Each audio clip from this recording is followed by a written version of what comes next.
नमो अर्हंतारं नमो सिद्धारं नमो वार्याणं नमो अध्यायाणं नमो लोये सवसाहुरं शुद्धात्मान मणिकान्तं साधुमुक्तं मंगलम वंदे संदृष्टि सिद्ध्यर्थं संदृष्ट्यर्थ प्रकाशकम् मंगलम भगवान वीरो मंगलम गौतम गणी मंगलम कुंद कुंदाद्यो जैन धर्मोस्तु मंगलम सर्वमंगल मंगलम सर्वकल्याणकारकम प्रधानम सर्वधर्माणां जैनम जयतु शासनम जैनम जयतु शासनम अब्बरगाय भव्यानां शुद्धये स्वात्मना पुनः वक्षे नियम सारस्य वृत्तिं तात्पर्य संगकम् जयति शांत रसामृतवारिधि प्रतिदिनोदय चार हिमद्युति अतुल बोध दिवाकर दीदति रहत मोह तमस्तमिति जिनः। जो शांत रस रूपी अमृत के समुद्र को उछालने के लिए प्रतिदिन उदयमान सुंदर चंद्रमा के समान है। शांत रस अमृत है। अशांत चित्त से ज्यादा जहर कुछ नहीं है। जिसके चित्त में शांति है ये समझो चक्रवर्ती से भी ज्यादा भाग्यवान है। और चित्त अशांत है तो सारी सामग्री है कोई मतलब नहीं।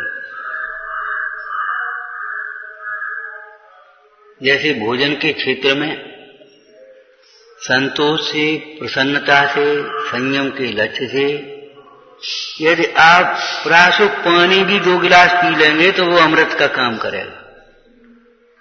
और मन खराब करके ईर्ष्या द्वेष से, उल्टे सीधे आसक्ति से चाहे तुम कितना ही घी दूध खाओ, कितना फल खाओ, कितनी मेवा खाओ, सब कोई काम का नहीं। और कसाय की तीव्रता में जहर का काम और करेगा।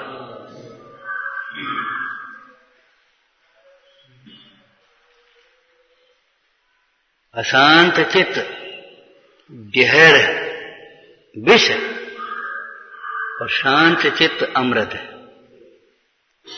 शांत चित्त वाला जीव तत्व का अभ्यास करता हुआ संयम की ओर बढ़ता हुआ अमरत्व की ओर पहुंचता है।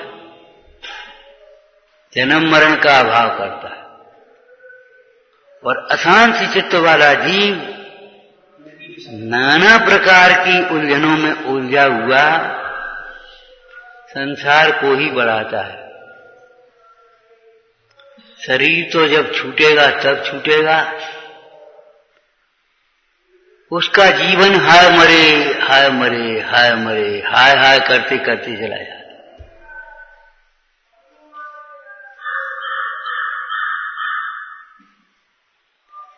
अग्नि को यहां भी रख दो ला करके अग्नि को तो क्या करेगी? उष्णता पैदा करेगी और कुछ नहीं। दीपक को यहां रखो रोशनी करेगा और क्या करेगा? पत्थर को यहां रखो तो क्या करेगा? अपना काम करेगा। ऐसी अशांत चित्त वाला जीव कहीं जाए, मंदिर जाए, तीर्थ पे जाए, जिनवाणी पढ़े, तपस्या करे, जंगल में चला जाए, सत्समागम हो, लेकिन चित्त जब अशांत है तो सब जगह अशांत ही अशांत है। भगवंतों के दर्शन करने का फल, पहला फल है ये, मन शांत भयो। अशांत चित्त वाला जीव कहीं भी जाए बड़ी शांति है। उनको नहीं शांति जिनके चित्त में शांति नहीं है। जिनके चित्त में शांति नहीं है उनको न तीर्थ क्षेत्र पर शांति मिलेगी, न मंदिर में शांति मिलेगी, न जंगल में शांति मिलेगी, न पढ़ते हुए समझ में आएगा कुछ भी। जब चित्त शांत होगा थोड़ी देर पढ़ो और सब समझ में आ जाएगा। और चित्त अशांत है तो तुम धरे बैठी रहो और जाने कहां की सोचते रहोगे, कहां की क्या करते रहोगे। अशांत चित्त से आधे अधूरे मन से काम करोगे, काम बिगड़ेगा, खराब, अच्छा नहीं होगा। झाड़ू लगा देना तुमने अपने हिसाब से, अपने चित्त तो तुम वो हमारा मन अच्छा नहीं था, तुमने ऐसे ऐसे कर दिया, काम हो गया। एकाग्र चित्त से, शांत चित्त से, प्रसन्न चित्त से कार्य करने लायक है। कोई श्लोक याद है पद्मनंदी स्वामी का, जिसने प्रसन्न चित्त से ये बात सुनी है वह निश्चय से भव्य है। सुनी अकेली बात नहीं, प्रसन्न चित्त से सुनी। उस आहार दान के प्रसंग को वे चारों तीजन से देख रहे थे। आदिनाथ पुराण में आया, वे चारों ही देख रहे थे, खाली देख नहीं रहे थे, प्रसन्न हो रहे थे।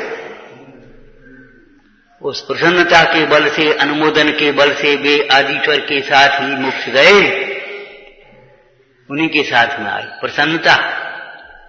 प्रसन्नता व्यक्त होना चाहिए, हंसी मजाक का जीवन नहीं है ये।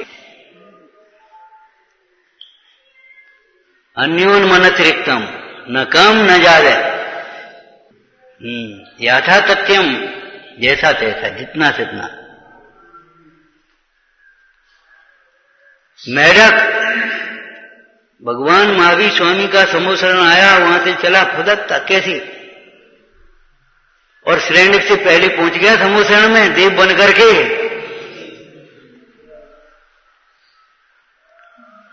बोलो इस स्तोत्र में क्या शब्द का प्रयोग हुआ है? बोल भैया। प्रमुदित मना,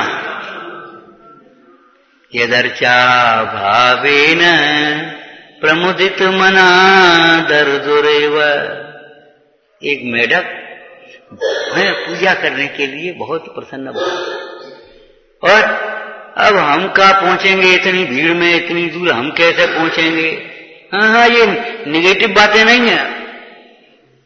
हम क्या कर सकते भैया, अब हम आए होंगे भगवान, अब क्या करें, अब हमारी पर्याय ऐसी है।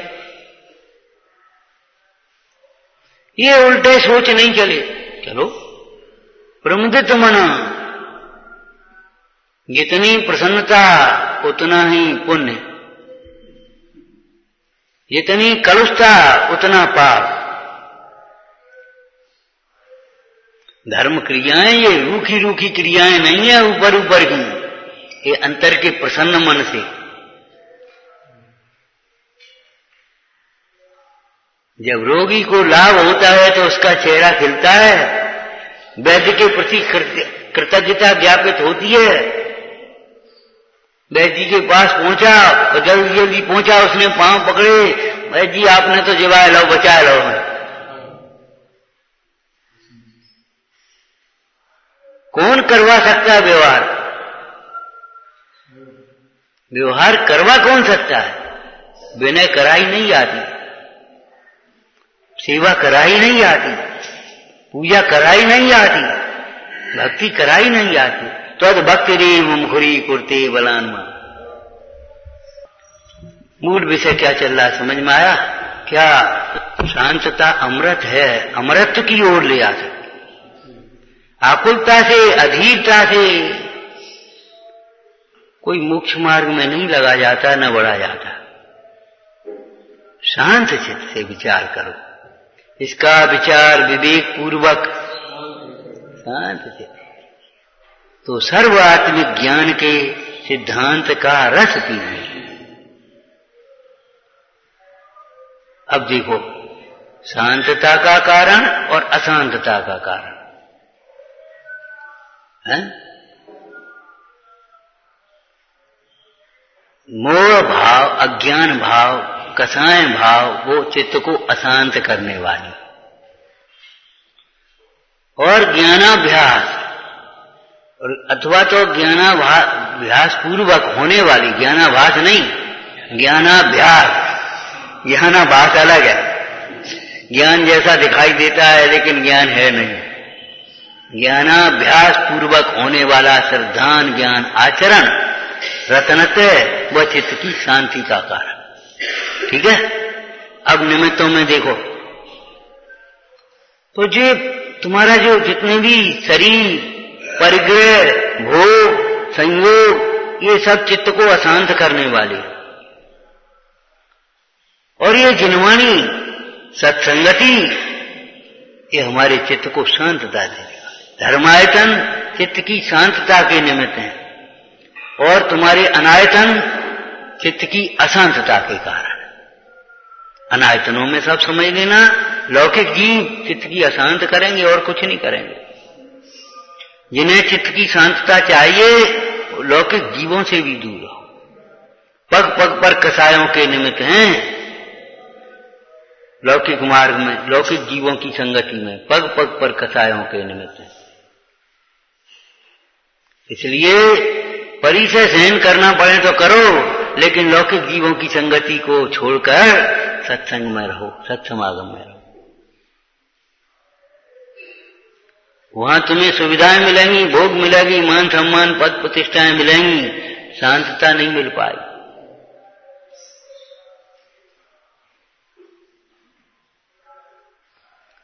तो शांत चित्त अमृत है, तो शांति के कारण भी अमृत हो गए और शांति के निमित्त भी अमृत कहे जाते।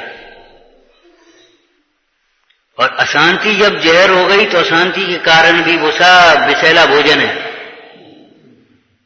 विष मिश्रित भोजन के समान है।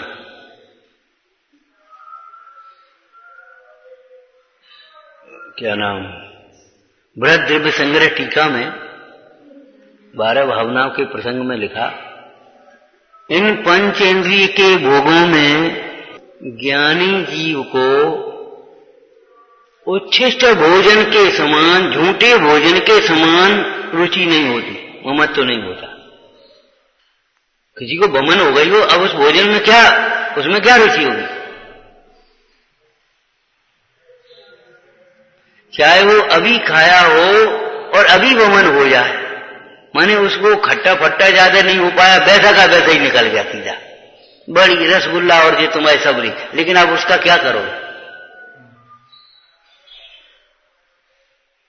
ऐसे इन पंच इंद्रियों के भोगों में झूठे भोजन के समान है, इसमें सब लगा लेना, विष मिश्रित तो भोजन के समान ममत्व तो नहीं होता। अब हम आज दूसरी बात कह रहे, क्या कह रहे? शांत रस रूपी समुद्र को, समुद्र में ज्वार आता है दृष्टांत में, कब आता है मालूम है?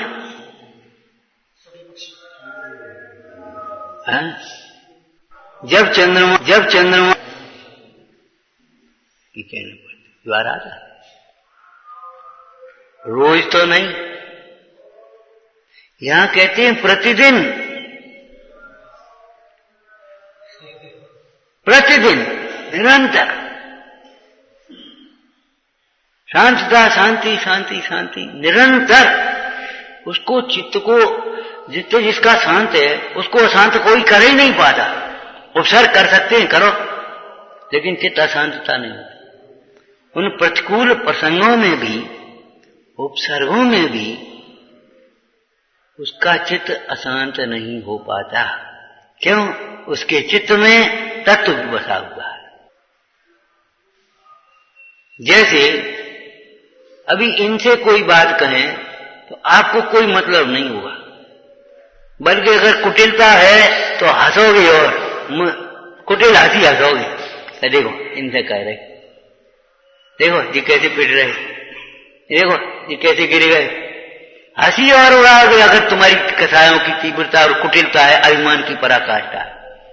जो दूसरे के दोषों को देख करके हंसता है, कुटिलता से प्रसन्न होता है, दूसरे के दुखों को देखकर प्रसन्न होता है, वह महातीव्र कसाई है, वो अभिमान की पराकाष्ठा है।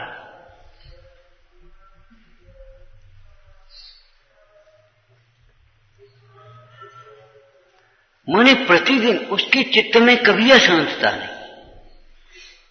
पद्म पुराण का कोई प्रसंग याद है? रामचंद्र जी बोले, भैया भरत आज चले गए, आज तो यहां से जाकर के दीक्षा ग्रहण करी है, लेकिन उनका चित्त तो कभी घर में लगा ही नहीं था। वे तो यहां रहते हुए भी नहीं रह रहे थे, रह रहे थे लेकिन प्रतीक्षा कर रहे थे कब यहां से निकल पाए, कब यहां से चले, कब यहां से चले। चित्त अशांत और चित्त शांत कितना अंतर है। ज्ञानी और वैरागी जीव को जैसे काम के प्रसंग में देवांगनाएं भी काम विकार उत्पन्न नहीं करती, ऐसे क्रोध के प्रसंग में तीव्र प्रतिकूलताएं भी क्रोध उत्पन्न नहीं करती। मान के प्रसंग में महाअनुकूलताएं, सारा बहुत बड़ा 6 खंड के वैभव इंद्रादिक पद भी उसको अभिमान उत्पन्न नहीं करते। वह इंद्र भी भगवंतों के सामने, मुनीश्वरों के सामने हाथ जोड़ करके विनम्रता से खड़ा, हे प्रभु, पढ़िए कभी बहुमान की भाषाएं पुराणों में।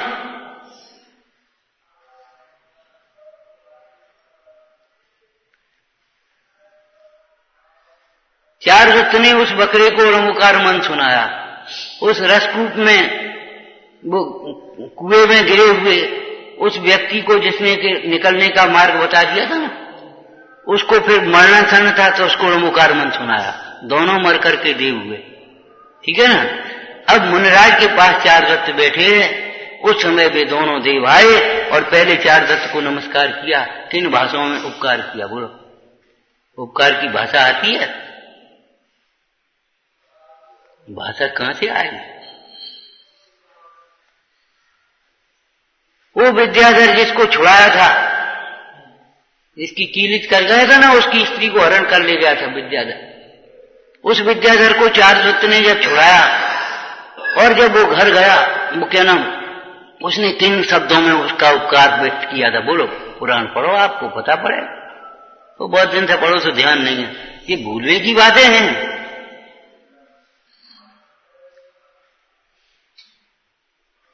ये भूलने की बातें हैं। हम ये पूछते हैं, उस चार दत्त का उपकार उस विद्याधर ने किन भाषा, किसमें किया? कैसे उपकार कर पढ़ने? और फिर जाकर के घर जाकर के अपने बेटों को दीक्षा लेकर के जब गया, चार दत्त का किस प्रकार से परिचय दिया, किस प्रकार का उपकार किया?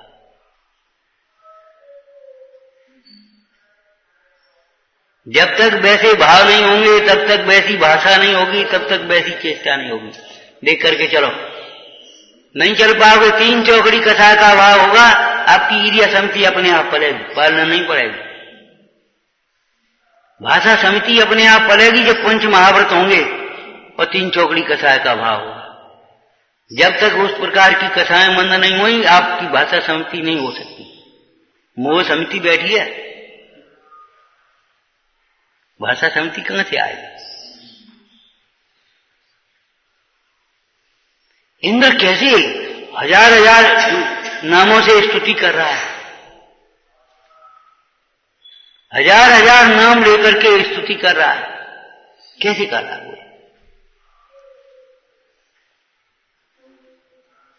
भगवती आराधना में आज आचार्य भगवान का उपकार कैसे कैसे शब्दों में कहा, हे गुरु, हे तात हमना अंत। समझ में आया ना? तो क्या कहा, वो प्रतिदिन तो चंद्रमा नहीं उछालता,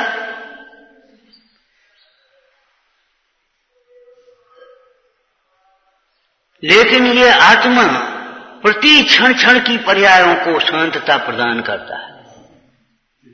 एक एक क्षण की पर्याय, एक एक क्षण की पर्याय शांत। आत्मा जो पर्याय आत्मा का आश्रय करती है वो शांत शांत शांत शांत शांत।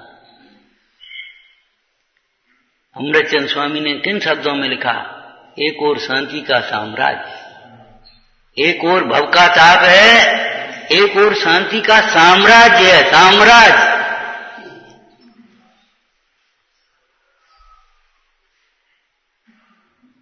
हम दूसरा दृष्टांत बीच में दे रहे थे, सूर्य के उदय होने पर कमल खिलता है और दूसरे पुष्प नहीं खुलते। इसमें सूर्य का कुछ वह नहीं है, ये कमल की ही पात्रता है। और कमल के पुष्प खिलते हैं, पत्थर के कमल, काट के कमल थोड़ी खिलेंगे जो नकली बने धरे हैं।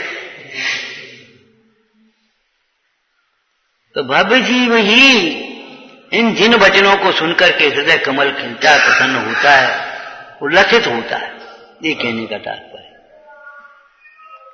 अब एक शब्द और हम बोलेंगे आज, देखो, शांत रस रूपी समुद्र को उछालने के लिए। अब ये उछालना क्या होता है? उछलना एक शक्ति है, असंकुचित विकासत्व शक्ति। पढ़ी है क्यों भाई से? हैं?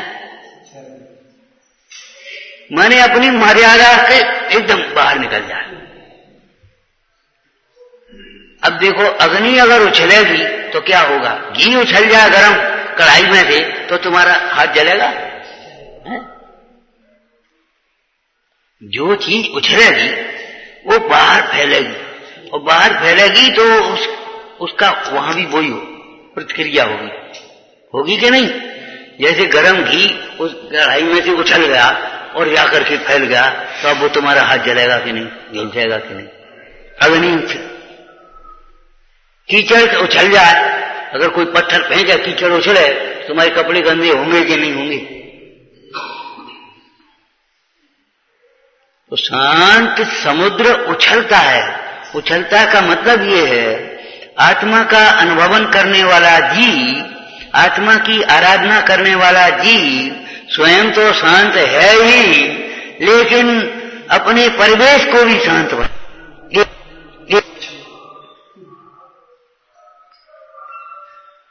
समझ में है ना? देखो, जहां भगवान का जन्म हुआ, तीर्थंकर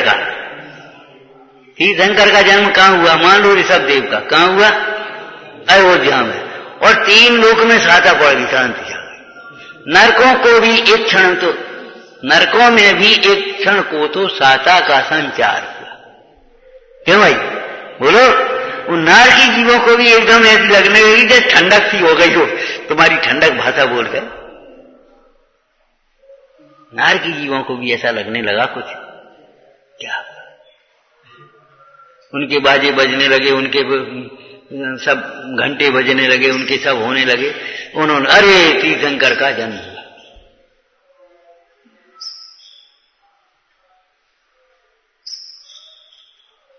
उछालती, अमृतचंद स्वामी ने कहीं उछलना लिखा है? मज्जंतु निर्भर ममी समेव लोका आलोक मुच्छलत शांत रसे समस्ता आप्लाव विभ्रम तिरस्करणेन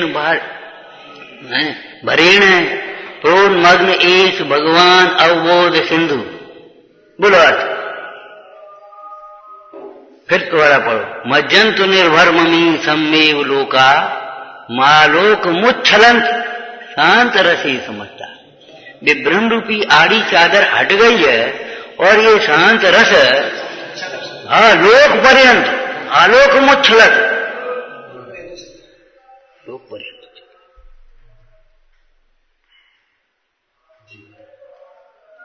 क्या शब्द है!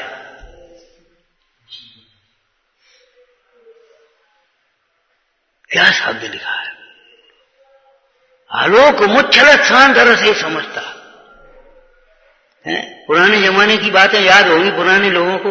यहां पूड़ियां सिकरैया मिष्ठान बन रहे, वहां तक घी की महक आ रही, वहां तक घी की महक आ रही। अब काय की आएगी, अब हम क्या कह रहे हैं? होता था ऐसे क्या?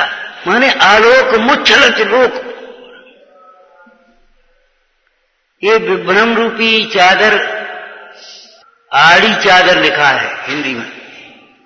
विभ्रम रूपी आड़ी चादर जब हटा दी गई तो लोग उछला ना, तो उछल करके क्या हुआ? लोग पर्यंत उछल गया। अमृतचंद स्वामी कहे, सुनो, उछल गया, नहाओ जल्दी, निमग्न हो जाओ जल्दी। फुब्बारा देखा कभी कैसे उछल?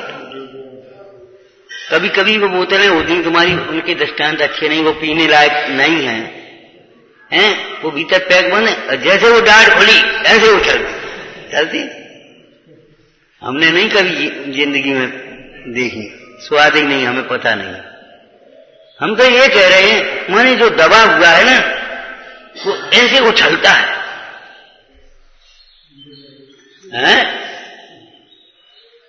ऐसे विभ्रम के कारण। ठीक है भैया, आप क्या करें, कहाँ जाएं, कहाँ रहें, क्या। और जब विभ्रम दूर हुआ हाँ,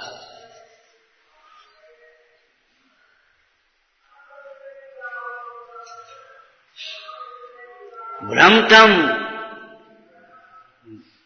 आताप मिट गया और ये शांत रस उछलने का। उछलने का अर्थ समझ में आ गया थोड़ा? माने इतने में शांति है, इतने में शांति है, इतने में शांति है, इतने में शांति, ऐसा नहीं है। अरे जहां वो शांतता का वेदन करने वाला आत्म ध्यानी महापुरुष विराजमान है, वहां सब में सिंहासित पशु भी शांत हो गए। अरे मुनिराजों की बात तो अलौकिक है। सीता जी जंगल में बैठी, सेनापति छोड़ गया, पहले तो वो रोने लगी थोड़ी सी, फिर अपने तत्व विचार भक्ति करने लगी। उस समय में क्या प्रतिज्ञा करी उन्हें? क्या करें, गर्भ अवस्था, ऐसे में कहीं जा सकते नहीं, कुछ कर सकते नहीं, कुछ करने की तो बात ही नहीं है। माने आत्मघात की तो कोई बात ही नहीं है ज्ञानियों के जीवन में। सोचना भी पाप है। मोह का घात करो, आत्मघात करने की कोई जरूरत नहीं। आत्मा का घात हो नहीं सकता और शरीर का भी समय से पहले घात नहीं होगा। बेकार मरोगे, दुखी होगे और कुछ नहीं होगा। हम ये कह रहे सीता जी विचार नहीं करेंगे, अब मेरा ये अपवाद दूर हो और ये पुत्र समर्थ हो जाए, उसी दिन हमारे दीक्षा ग्रहण करें। क्या कहा? ये पुत्र समर्थ हो जाए, पुत्रों का जन्म हो जाए, पुत्र पल जाए, अपने अपने पैरों खड़े हो जाए और क्या नाम, हमारा ये अपवाद दूर हो जाए, उसी दिन हम दीक्षा ग्रहण करेंगे। ऐसा विचार किया और 12 मासा के रचनाकार ने कैसे सुंदर शब्द लिखे। तो उन सीता जी के विशुद्ध परिणामों की ऐसी पवित्रता के बल से विशुद्धता अधिक हो गई ना, उससे पूर्व कर्म का एकदम संक्रमण हो गया, अपकर्षण हो गया, नाश हो गया, ये समझ लो। और वज्रजन राजा वहां से निकल पड़ा, जंगल में आए। उसने कहा कौन स्त्री रो रही, देखो तो जाकर। और फिर से पीछे स्वयं पहुंच गया, बहन कौन हो पहले ये बता। और जैसे ही उसने परिचय सुना, जनक सुता, भामंडल की बहन, राम की रानी, इस प्रकार से निर्दोष, ओ जिसके लिए लंका में ये संग्राम हुआ था और जिसने राम के समाचार सारी बातें सुनी, रो पड़ा, रो पड़ा। तुम भोगों के लिए रोते हो, तुमसे कोई कह दे तो तुम रोने लगोगे, यार हमसे ऐसे कह दे, और तुम चाहे किसी से क्या कुछ कह दो, तब रोना नहीं आएगा। हाँ हाँ हमारे मुख से कैसे निकल पड़ी है। तो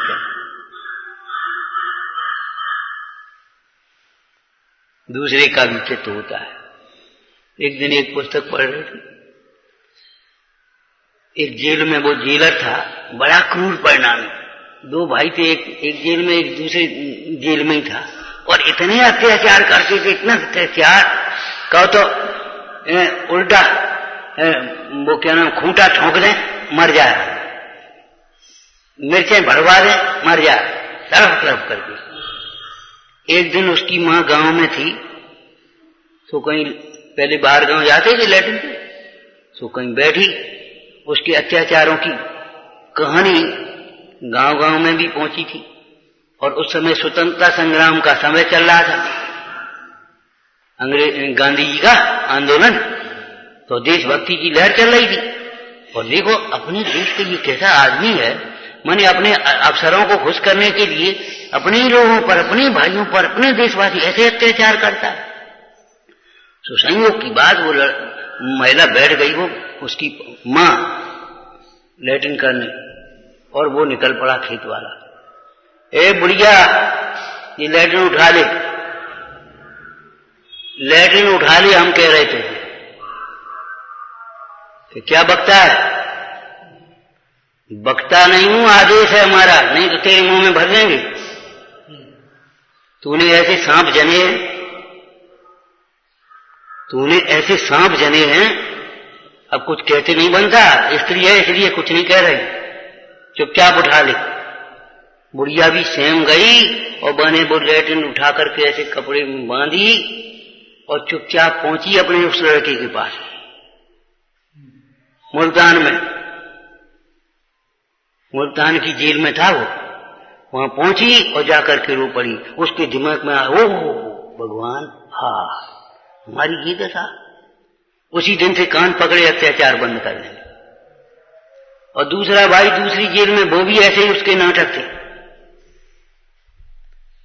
एक दिन क्या कोई परेड हुई उसकी जेलियों की, कैदियों की, कोई होगी लाइन परेड, कोई आ रहा होगा अक्सर।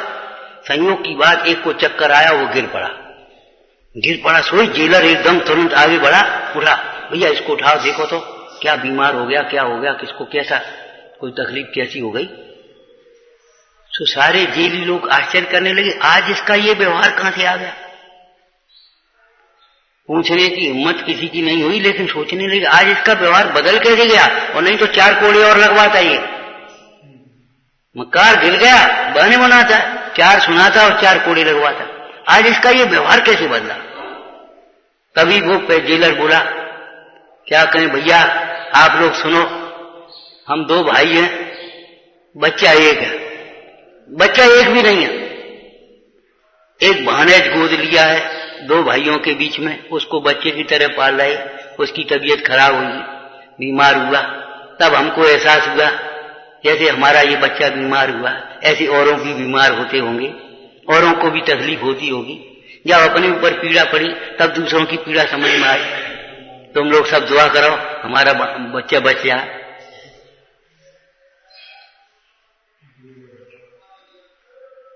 मतलब अपनी पीड़ा, दूसरों की पीड़ा कब समझ में आए, जब अपने को रखो, अपने को पीड़ा हो तब समझ में आएगी।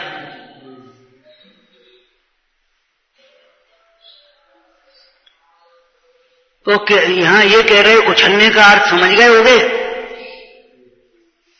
बच्चे छुट्टी का नाम सुनते उछलते हैं, आज तो मिठाई बन रही है, ओ उछल गए।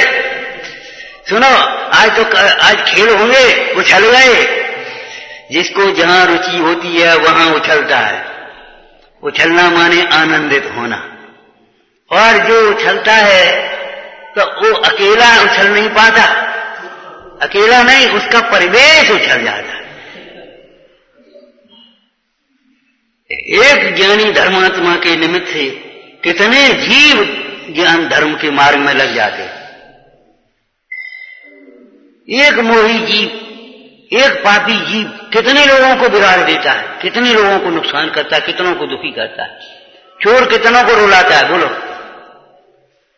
अनाचारी कितने लोगों को रुलाता है, हिंसक कितने लोगों को रुलाता है। अपने गुरुओं की स्तुति पढ़ी है, आप तरे और अनको तारें, निसप्रही निर्मल हैं, ऐसे साधु सुगुरु कब मिले। स्वयं तेरे और उनको तारे।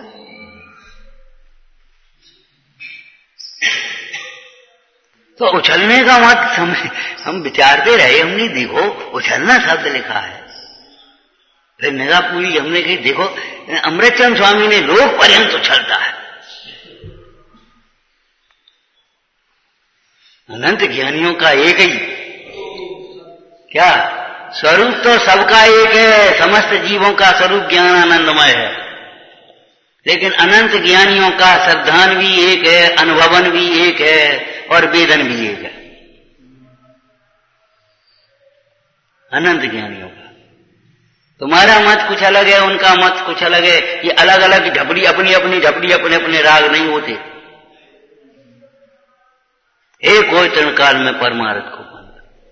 अनंत तीर्थंकरों ने एक ही मार्ग बताया है, 2 मार्ग नहीं बताए।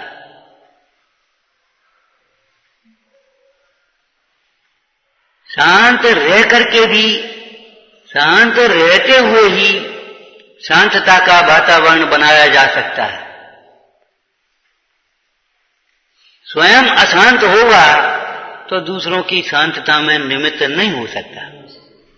जो स्वयं शांत हुए हैं, ऐसे ज्ञानी धर्मात्मा योगीश्वर हों, चाहे श्रावक हों, दूसरों को भी शांत। तो शांत समुद्र को उछालने के लिए ये उछाल आया कहां से? देखो, समुद्र के दृष्टांत में एक चर्चा आई है, हजारों नदियों का पानी आए तो समुद्र में ज्वार थोड़ी आएगा, और कितनी गर्मी पड़ जाए तो उसमें भाटा थोड़ी आएगा, वो तो ज्वार भाटा भीतर से आता है उसका। और जब वो क्या नाम चंद्रमा की पूर्णिमा से की चंद्रमा की किरणें उसके ऊपर पड़ती वो उछलता है। ऐसे भव्य जीव का चित्त उछलता है, आनंदित होता है, प्रमुदित होता है। मुदित, प्रमुदित, उछलना, ये सब एक ही शब्द है। कब? जब वह भव्य जीवों को क्या नाम, जब वह आत्मा को स्पर्शता है।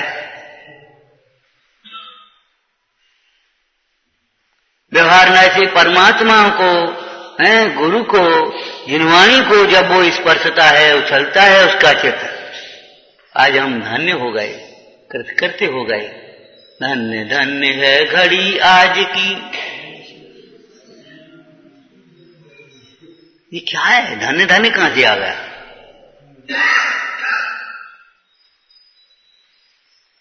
ये आ कहां से गया? धन्य धन्य जिनेश्वर देव तुम नाचे कर्म युवार।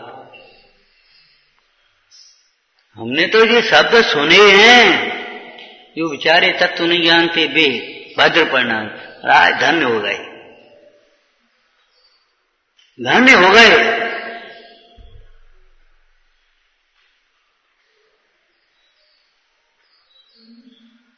तो उछालने के लिए, शांत समुद्र को उछालने के लिए, माने शांत एक समुद्र है, था नहीं है, कितनी शांति, कहां तक शांत रहे? अच्छा, कहां तक शांत रहे हमसे पूछ रहे हो? बहुत हो गई शांति, अब हम निबटते हैं, अब आ जाओ। अरे नहीं नहीं, ये मार्ग नहीं है। कहां तक शांत रहे? अनंत काल तक शांत ही रहना है। और जितने अपने कर्म के उदय हैं उतने पर सहन करना है। 20 किलोमीटर वो क्या नाम 200 किलोमीटर की यात्रा है और बस भरी है, अब कहां तक बैठे रहें? कि चुपचाप बैठे रहो और कोई उपाय नहीं? कहां तक बैठे हैं बताओ?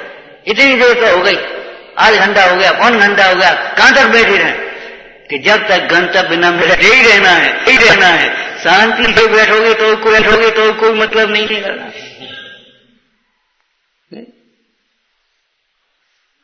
सारे क्षेत्रों में ये सूत्र है। अब भैया कहां तक दवाई खाएं? 1 महीना तो हो।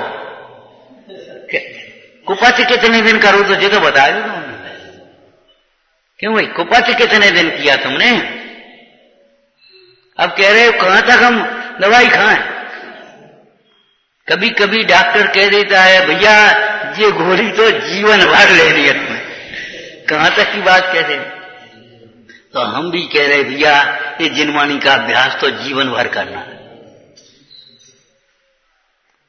कहां तक शांति रखें? ऊपर ही चढ़ते आते हैं लोग, हैं शांति रखो, लोग समझते हैं कमजोर हैं। अच्छा, लोगों के समझने से क्या होता है? लोगों के समझने से तुम अपनी पहचान कर रहे हो। कौन लोग समझते हैं कमजोर है? उस दिन जाने कौन किसका? वो सब लोग कह रहे, हमने कौन कह रहा है जो बताओ पहले, आ जाओ सामने, ले आओ कौन लोग, क्या सोच है उनका? जवान टकासी हलारी ऐसी कोई है? ऐसा नहीं है। कहना है बड़ी जिम्मेदारी से कहना सीखो और सोच समझ करके चारों ओर से संवार, तब पहले तौलो फिर बोलो। ये तराजू तौल के तब मुख बाहर आन। सब लोग कह रहे, अरे सबका 2 3 4 जने भी कह रहे, सब लोग कह रहे, और लोग बात समझते ये कमजोर है। कौन से लोग समझते? कोई मूड होंगे वे समझते होंगे। ज्ञानी जन तो क्षमा भाव को कमजोर नहीं समझते। क्षमा को धारण करने वाला बहुत बलवान है, बिल्कुल कमजोर नहीं है। कमजोर है क्रोध करने वाला।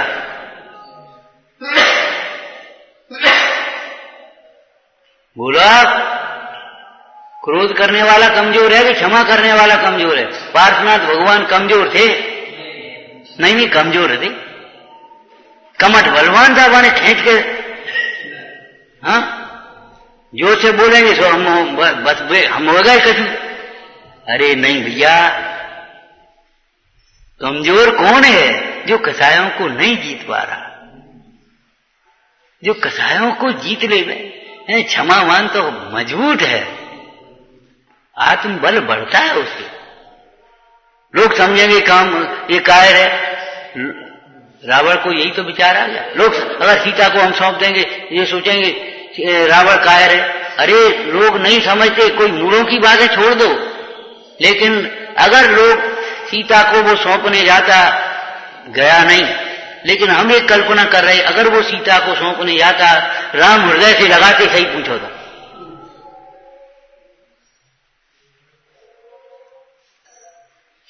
तुम 10 गलतियां करके जाओ और पिताजी के पैर पकड़ना, लात नहीं मारेंगे? ने कहा देर को बड़बड़ा दें ऊपर से, क्योंकि वे तो अभी रागी हैं, लौकिक जीव हैं, वो अलग बात है। लेकिन आखिर में वे ही शरण देंगे, ये समझ लेना। कहां तक शांत रहे? कहां तक शांत रहे? ये कोई पूछने की बात है? जितना जीवन है शांतता से, शांत रहो, शांत रहो, सहज सदा ही शांत रहो, व्यग्र न हो, क्षुब्ध न रहो, चिदानंद रस पान करो। तो 2 शब्द आज हमने यहां बांटे, समझ में आया क्या? एक तो प्रतिदिन, चंद्रमा का प्रतिदिन नहीं है वो, और यहां तो प्रतिदिन है। भक्तामर स्तोत्र में इस तरह के श्लोक हैं, काव्य हैं, है कि नहीं? चंद्रमा रात को, सूर्य दिन में, लेकिन हे भगवान आप तो दिन और रात। दीपक में बत्ती हो, तेल हो, तब वो प्रकाशित करें। यहां तो बिना बत्ती तेल के, और तो भी एक सीमित क्षेत्र को, और यहां तो पूरा लोकालोक प्रकाशित हो रहा है। प्रतिदिनम, दूसरा शब्द हम जोड़ दें, प्रतिक्षणम, प्रतिदिन और प्रतिक्षण, शांत शांत शांत शांत शांत, कहीं अंत नहीं है।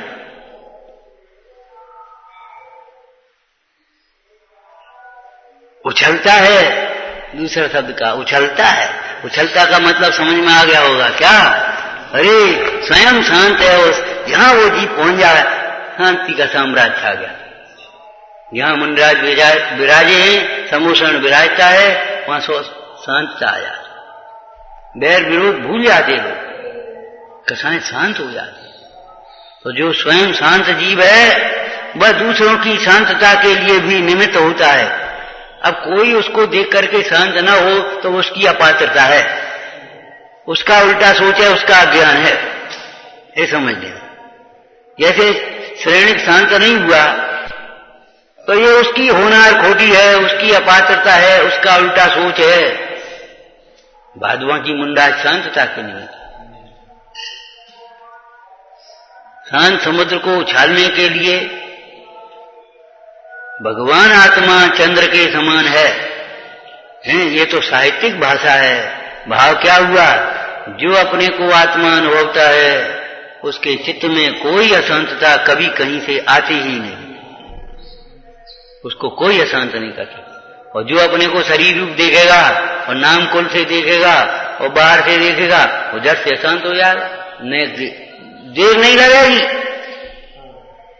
उधर जरा सा नमक कम है और ये शांत हो गए थे, तो बताओ नमक को नहीं जाते।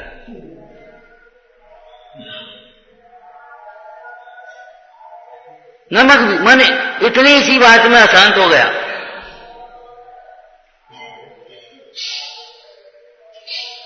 शिव का मार्ग निष्कंटक है, विष्कंटक मत वो भाई है। तुम्हें अशांत करने वाला दूसरा कोई पदार्थ विश्व में नहीं है, और अशांतता तुम्हारा स्वभाव भी नहीं है।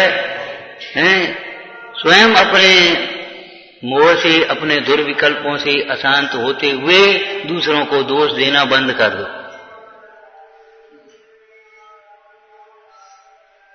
भगवंतों के वचन सुनकर शांत हो जाओ, शांत। ओम शांति। सहजानंद स्वरूप